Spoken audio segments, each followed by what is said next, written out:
Well, UFC 265 is being headlined by the heavyweight title fight that we all expected, Derrick Lewis versus Ciryl Gane. Yes, that's right. Shortly after Gane got a victory over Alexander Volkov by unanimous decision, the UFC decided to announce that an interim strap would be on the line between Gane and Houston's own Derrick Lewis. Now, Derrick Lewis being a Houstonian, makes sense to have him fight on the card, but Francis Ngannou probably, I guess, was not ready, according to his agent and himself, was not ready to fight that soon, and did accept a fight in September against Lewis. Well, Drake, I have lots of thoughts on this, but I'll defer to you first. First question: how excited are you for this main event? I like that that's where you're starting, because I have a whole lot of directions we can go here. How excited am I for it? Oh boy. Should we go 1 to 10 here? Yeah, 1 to 10. 1 to 10 scale. 1 to 10 heat on your balls. What? How is it? Heat on the balls. Are your balls hot for this one? I mean, by the amount of time it's taking me to answer, not really. I'll say a solid 4. A good solid 4. I just don't get really excited for Derrick Lewis fights, because honestly, they're not generally that fun overall. They have fun endings, typically very fun endings, but as a whole, it's usually him getting beat up the whole time, which is pretty fun to watch actually, or he's laying on somebody, which you think about it, if when he's winning, it's actually not that exciting usually, like for the leading up to the end, it's never that great, which is funny. But Ciryl Gane, I thought looked fantastic against Rosenstrike, and then against Volkov for sure. I didn't expect him to win that one, and we both thought, I think, that it would be his toughest test definitely yet, and just maybe out of not the top 3. But yeah, he went in there, looked fantastic, and so yeah, I'm excited to see what he can do against somebody like Lewis, who just, if he finds one, how is he going to react to it? But it makes me less excited because of how we're getting it to, like if this was just made naturally as it should be, that's great, but because of the circumstances, it's like womp womp, yeah, I'd hate this actually. I really don't like it. For many reasons. So you how excited are you, Pat? Yeah, no, on the 1 to 10 scale, I'm about a 2. On the Derrick Lewis hot ball scale, cold balls. Yeah, my balls are a little chilly. I need a little coat. The thing about this matchup is, and I talked about the business side of it on the Fight Business podcast this past week, so check that out. Shameless plug. I get why the UFC is doing this from a promotional standpoint. Like, this is Hunter Campbell's MO. Helwani was not wrong when he said that. This makes sense. But this matchup is just not enticing to me, not only because we're not getting Francis Ngannou versus either Derrick Lewis or John Jones, and Ngannou is pissed now, which means it could become a pissing war between him and the UFC, and who knows when we'll see him fight again, because, right? What if Lewis and Gane ends up being a tough fight for both guys, and then they need another, 5-6 months to recover, then we're not seeing Ngannou until next year. And it's all so stupid. So don't love any of that. But here's the thing. Derrick Lewis does deserve the title shot. I think the only other argument you could give would be against would be Stipe. If you wanted to do that trilogy right away, I could see an argument there, but I'm fine. I'm totally all about Derrick Lewis getting that title shot. But Derrick Lewis is very much the Deontay Wilder of MMA, in the sense of he has a really big right hand and he has knockout power. But other than that, he struggles in a lot of areas. And we've already seen Ciryl Gane fight somebody that has that exact same MO in Jairzinho Rozenstruik, right? Like Rozenstruik, who arguably has better kickboxing than Lewis and should have been more of a threat, we saw Gane neutralize him. So is it possible that Lewis lands the big knockout shot? Of course. We've seen that happen over and over. But Gane also ate a lot of power shots from Volkov in that fight. I think a lot of people miss that while, yes, it was, a great performance by Gane. He deserved the win. That's all well and good. People also seem to miss that his chin was pretty rock solid. He ate some big shots from Volkov at a couple of points. It didn't even seem flinched. If Gane's chin holds up, I do not see a way that Derrick Lewis wins this fight. And, that's just the Derrick Lewis MO. Whether it's Lewis's victory over Volkov, Tybura, Curtis Blades, you name it. Abdurakhimov. Exactly. He's won basically because he's landed that big shot.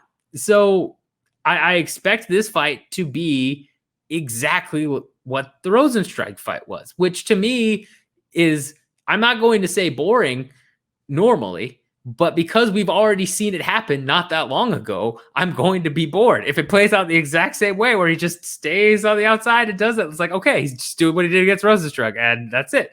Now, I can see Gane getting a finish because Lewis is susceptible to that. Especially if Gane's ground game, I'm really curious to see because he's had some submission wins. I'd like to see where that goes. But if Gane plays it safe to win the title, which you would think he'd probably be inclined to. He should. So I don't know, man. It's just this matchup is, give me Gane versus Stipe, give me Gane versus Blades. Either one of those guys, great matchups. Gane versus Lewis is just like, really? Like, okay. Like, yeah, I just, I don't see it playing out any other way. Yeah, I completely agree with you. It's one of those matchups where I feel like pretty easy to predict, unless for some reason either guy just decides to get crazy right out the gate, which maybe Derrick will do that because he's back home with the crowd in front of being in front of the crowd, but I'm not gonna bet on that. So yeah, and then with the title on the line for his second time, at least a title, first time was undisputed, short notice against DC, but man. So let's talk about why this is so stupid, though, huh? let's get into what is just extra dumb about this. Many reasons. So what I really don't like about it is, well, let's start with the Francis side of things. Like, if Francis was facing either of them, that'd be great because Francis is the champion and just became the champion 2.5 months ago. Right. So that right there is very dumb. Interim title after 2.5 months. Complete blatant business move. There's just no other way around it, and just incredibly disrespectful to the champion. When there's nothing wrong, and how recent it is. It might be the most disrespectful interim move we've ever gotten when you think about it. Like, this is crazy. This is bad. Yeah, I think outside of I think probably, because I think the only one that came to mind other than that was Covington versus Dos Anjos, when Woodley was already scheduled to fight Till or something like that. There was also the lightweight saga when Conor was champion. Yes. That was pretty ridiculous. Mm-hmm. But yeah, this is right up there. So there's that. But then this is also very, you want to talk about disrespect to somebody. Amanda Nunes, though, like, I don't know how she doesn't, props to her for not getting upset about these kind of things and being outspoken. But this is one of the greatest fighters of all time, the greatest female fighter of all time, undisputed champion right there alone.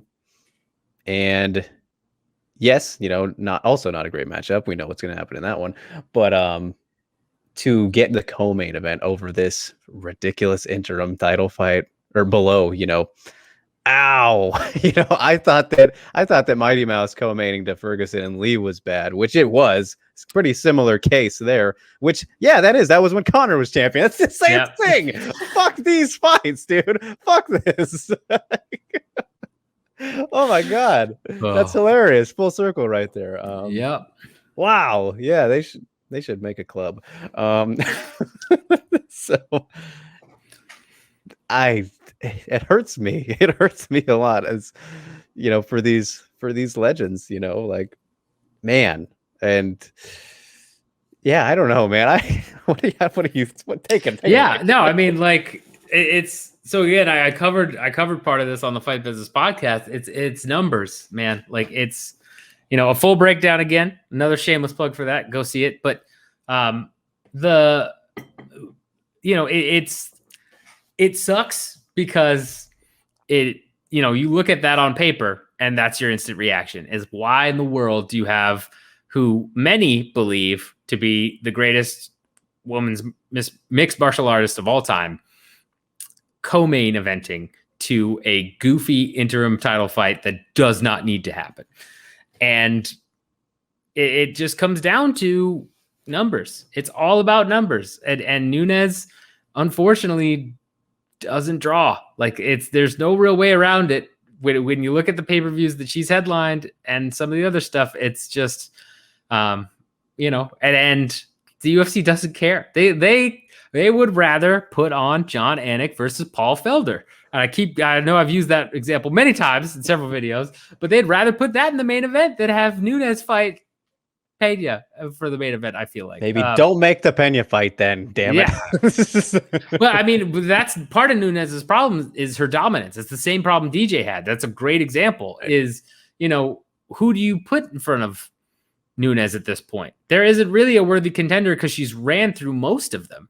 I mean, if Tate wins, I'm sure they will end up making that rematch. But other than that, there's no real easy contender out there to say, like, yes, this person makes perfect sense. They've been on an undefeated run. They've looked crazy. Like, that's the new challenger.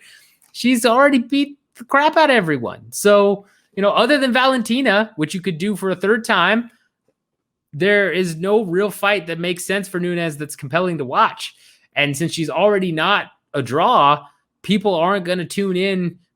When someone, here's a quick thing I did not put in the Fight Business podcast, but it's good to look at here, is from a business perspective, the casual fan who's already decided they're not in favor of a particular fighter tends to then either really hate the fighter and want to see them dethroned, right? That's a lot of Izzy, I would say. Floyd's best example. Yeah, Floyd, of course. And so you have those draws. But with Nunes, when they're dominant, they're just that awesome champion, but they're not drawing at all. They don't even have the eyes of everyone. The only way you get new eyes on her is if the contender is compelling.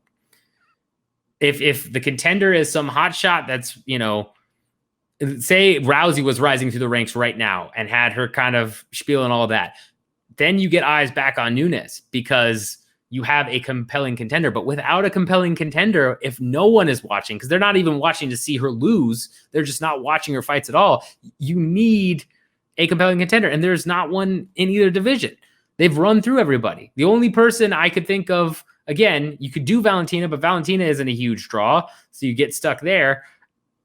You could re-sign Cyborg, and that might get more eyes on it, but that's about it. Oh yeah, and that's not happening at all.